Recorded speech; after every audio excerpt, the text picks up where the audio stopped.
Imagine freezing not just cold fingers, but a bone-deep Arctic cold that seeps into identity, shaping how a nation thinks work survives and quietly measures itself against richer neighbours. For centuries, this northern land survived on fish, timber and stone, staring across the border at wealthier countries while carrying a quiet national inferiority carved by geography and climate. Now snap your fingers and picture being born there today, instantly worth hundreds of thousands, on paper, not from effort, but from a collective national fortune compounding silently. This is not fantasy or propaganda, but the true story of how Norway found unimaginable wealth and then resisted the most human instinct of all, spending it immediately. Before oil. Norway was not a failed state or starving wasteland, but it was undeniably the poor cousin of Scandinavia, practical, austere and suspicious of luxury. In the 1950s, Oslo felt restrained and cautious, with car rationing, post-war rebuilding and an economy rooted in hard labour rather than ambition or excess. Trees were cut, rocks were mined, and fishing boats braved brutal seas, producing just enough to survive, but never enough to feel secure or powerful.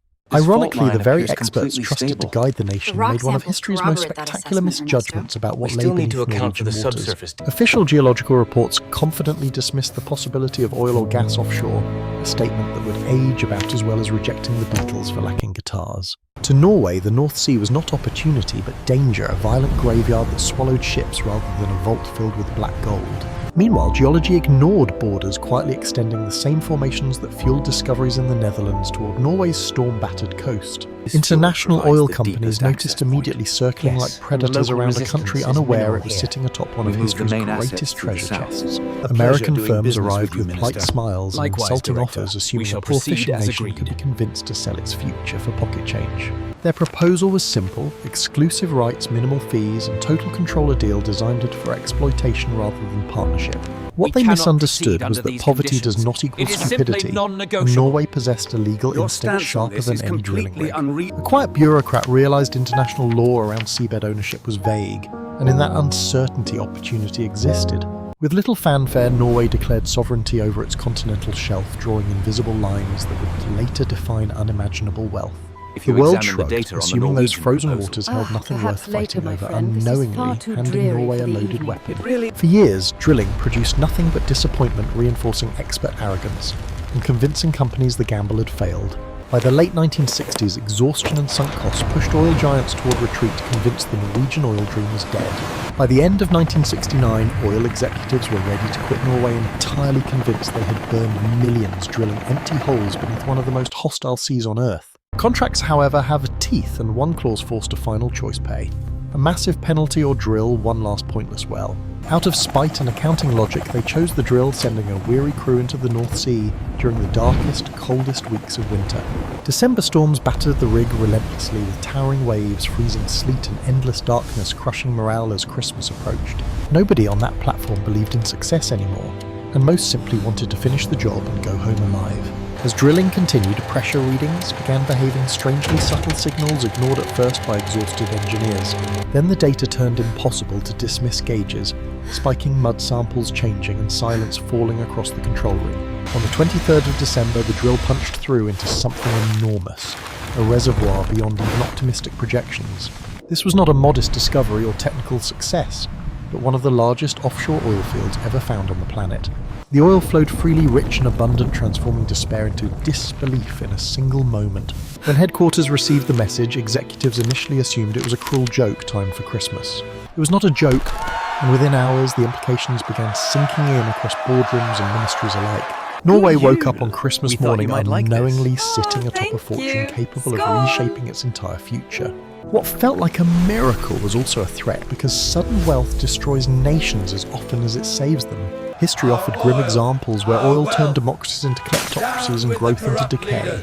Economists call this the resource curse, when easy money erodes discipline, corrupts politics and kills productive industries. Norway now stood at the edge of that same cliff, holding the winning lottery ticket and a loaded gun simultaneously. Giving foreign companies full control would leave crumbs at home while profits flowed abroad. Nationalising recklessly without expertise risked disaster, inefficiency and total collapse. The nation needed a plan immediately, because the sharks that once mocked Norway were already circling back. Faced with sudden fortune, Norway did not summon a warrior or populist saviour, but instead found its future shaped by quiet technocrats and one unlikely immigrant with extraordinary timing. A soft-spoken Iraqi geologist arrived in Oslo for family reasons. Not ambition, just as the first oil samples confirmed the nation's terrifying opportunity. When he asked whether the ministry needed a geologist, officials nearly dragged him inside, fully aware they were improvising history without expertise. His first question was deceptively simple, asking whether Norway wanted to be an oil nation or merely a nation that happened to have oil. The distinction mattered profoundly, separating countries that build lasting prosperity from those that collapse under easy money. He warned that oil companies would rush negotiations, obscure data, and exploit inexperience to capture the lion's share of value. Without domestic competence, Norway would remain a landlord collecting rent while tenants stripped the building bare. The solution was radical for its time building national capacity before maximising profits, even if it meant moving slowly. Together, bureaucrats and experts drafted a framework later known as the 10 Oil Principles and Economic Declaration of Independence. These principles asserted state ownership, long-term planning, transparency and knowledge transfer as non-negotiable foundations. Passed in the early 1970s, the rules shocked foreign investors accustomed to weak governments and desperate deals. On paper, Norway still lacked rigs, engineers and experience, but legally it now controlled the game. The next challenge was enforcing these ideals against some of the most powerful corporations on Earth. Most resource-rich countries fold at this stage, accepting unequal partnerships in exchange for speed and cash. Norway did the opposite, deliberately slowing development to avoid being trapped by foreign dependence. A state oil company was created not as symbolism, but as a learning machine embedded inside private operations. Foreign firms were told they could drill, but only alongside the state sharing cost data and technology. Every well drilled doubled as a classroom, transferring expertise from global giants to Norwegian engineers. This approach felt hostile to investors, yet the underlying geology made walking away economically irrational. Norway had discovered that leverage comes not from power, but from patience paired with knowledge. Once Norway forced partnership, the real fight shifted from ownership to profit, where money reveals true power and tests political courage. Instead of modest corporate taxes, Norway imposed a brutal petroleum tax layered on top of standard rates, capturing most of the upside. The effective tax rate shocked global markets, leaving oil companies with a fraction of profits compared to deals elsewhere.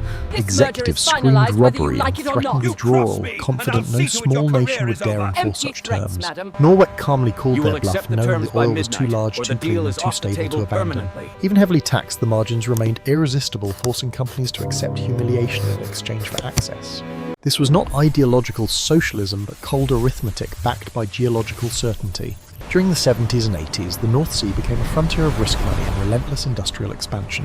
Offshore work was dangerous, unforgiving, and lethal mistakes were paid for with human lives. One disaster changed everything when a massive platform capsized during a storm, killing over 100 workers. The nation froze, realizing wealth was being purchased with blood, not abstractions on spreadsheets. Public grief quickly turned into institutional resolve, demanding safety standards unlike anything seen before. Regulations multiplied, inspections intensified, and shortcuts became socially unacceptable. These rules later spread globally, shaping modern offshore safety culture everywhere. As risk declined and experience grew, revenue surged, compounding faster than anyone predicted. By the 90s, Norway had transformed from cautious poor cousin into wealthy anomaly. That success triggered a new danger because sudden riches distort currencies and hollow out the economies. Economists had a name for this pattern, a sickness that quietly kills nations from the inside. Norway studied the failures of others and recognized the symptoms before infection took hold. The country now faced its most difficult decision: how not to destroy itself with success. The greatest threat now was not corruption or incompetence, but a quieter economic poison known as the Dutch disease. When resource money floods an economy, the currency strengthens, making every other export suddenly too expensive to sell. Factories close, innovation stalls, and entire industries slowly suffocate under the weight of easy wealth. This pattern had already destroyed once productive nations, turning short-term booms into generational decline. Norway watched these failures closely and decided the oil money itself was too dangerous to keep at home. Spending billions domestically would overheat the economy, inflate prices, and hollow out real work. Instead of indulging success, policymakers chose something radical, hiding the money from themselves. In the early 1990s, Parliament created a sovereign wealth fund with one ruthless rule. Every krone earned from oil would immediately leave the country and be invested abroad. The money would not build roads, fund hospitals, or cut taxes in the present moment. It would buy pieces of foreign companies' offices in cities far beyond Norwegian borders. By exporting capital, Norway protected its currency and preserved fishing, timber, and manufacturing. Oil, a finite resource, was transformed into stocks and bonds capable of compounding forever. At first, the fund felt invisible, an accounting entry rather than a national obsession. For years, oil revenues paid down debt instead of building political monuments. When the first deposit finally entered the fund, it barely registered with the public. Yet quietly, a snowball had begun rolling downhill, fed by discipline and time. Decades later, the fund owned meaningful shares of companies across the entire planet. Norway had become a silent partner in global capitalism, invisible but omnipresent. With wealth secured for the future, a new psychological challenge emerged at home. By the early 2000s, the fund had grown so large it created a new kind of political torture for those in power. Every leaking roof, overcrowded hospital and delayed train existed beside a balance sheet showing unimaginable national wealth. The temptation to spend was constant, logical and emotionally persuasive to voters and politicians alike. To survive this temptation, Norway imposed a rule so strict it bordered on self-denial. The government would spend only the real return of the fund, never the principal itself. Originally set at 4%, the limit was later reduced to 3% for safety. This rule transformed oil wealth into a perpetual engine rather than a one-time feast. Each year, only the interest entered the national budget, protecting future generations from present impatience. In practical terms, this meant tens of billions supporting public services without raising taxes. Roughly 1/5 of all government spending now comes from investment returns alone. No new oil must be pumped and no additional taxes collected to fund that portion of society. The system works only because citizens trust politicians not to cheat the rules. In most countries, such restraint would collapse under populism and short-term promises. In Norway, violating the rule carries social shame rather than applause. Politicians proposing excess spending are accused of stealing from their own grandchildren. This collective discipline represents an invisible asset more valuable than oil itself. Yet discipline produces frustration when infrastructure feels merely adequate rather than futuristic. Visitors often ask why a nation so rich tolerates potholes and waiting lists. I noticed the cracks earlier. The answer is always delayed gratification applied at a national scale. But moral restraint creates another paradox that Norway cannot easily escape. That paradox is environmental hypocrisy, because Norway sells fossil fuels abroad while branding itself as a green moral leader at home. Walk through Oslo, and you see electric cars everywhere, clean air, and citizens convinced they are saving the planet. Yet the wealth funding those electric vehicles comes directly from exporting oil and gas to other countries. Norway does not consume its own supply, instead selling carbon-intensive fuel while enjoying a clean domestic conscience. This contradiction creates deep discomfort within a society proud of ethical leadership. Environmental parties argue that drilling must stop regardless of profits or global consequences. Others counter that if Norway stops supplying Europe, dirtier energy sources will fill the gap. After the invasion of Ukraine, this argument grew far more urgent and politically powerful. As Russian gas disappeared, Norway became Europe's most reliable energy lifeline. Production surged and profits exploded beyond anything previously imagined. Critics accused Norway of war profiteering, demanding moral accountability. Some foreign leaders even suggested Norway should redistribute its excess gains. Norway refused, but the ethical weight of those profits did not vanish. To offset guilt, the sovereign fund adopted an unusually aggressive ethical mandate. Profit alone was no longer enough. Investments now required moral justification. Companies linked to weapons, tobacco, child labour, or environmental destruction were excluded. Being banned by the fund became a reputational scar across global markets. Other investors often followed Norway's lead, amplifying its influence. Oil money was now being used to pressure corporations into better behaviour worldwide. Norway had become both dealer and regulator, extracting carbon while exporting ethics. Despite global admiration, Norway now faces a threat no amount of money can easily solve: the slow erosion of hunger and ambition. Extreme security changes behaviour, because when failure becomes impossible, effort often quietly declines. Norway's welfare system is among the most generous on Earth, offering full income protection from the first day of sickness. Compared to neighbours with similar climates, Norwegians are absent from work far more often. The explanation is not weather, but incentives shaped by comfort and certainty. A slang verb even emerged describing life funded indefinitely by state benefits. Among older generations, this trend feels like a betrayal of hardship endured by parents and grandparents. Oil wages distort labour markets, pulling talent away from teaching healthcare and entrepreneurship. Why struggle to build something uncertain when oil offers immediate comfort and high pay? This imbalance quietly suffocates innovation long before crisis becomes visible. Compared to Sweden's global startups, Norway produces remarkably few breakthrough companies. Oil wealth crowds out risk, replacing creative urgency with safe compliance. The fear is not collapse tomorrow, but gradual softening across generations. When oil eventually declines, a population unused to scarcity may struggle to adapt. Policymakers openly debate how to protect dignity without destroying motivation. The question is no longer how to get rich, but how to stay sharp while rich. This is the universal problem of trust fund societies magnified at national scale.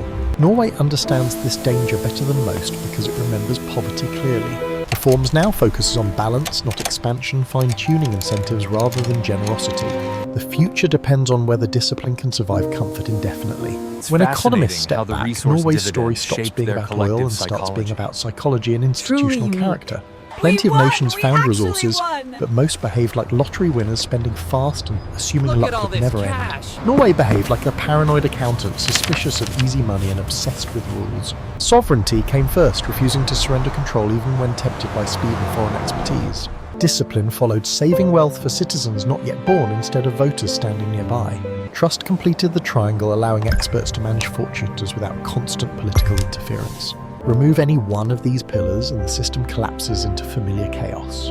The oil itself was never the miracle, because geology alone never creates prosperity.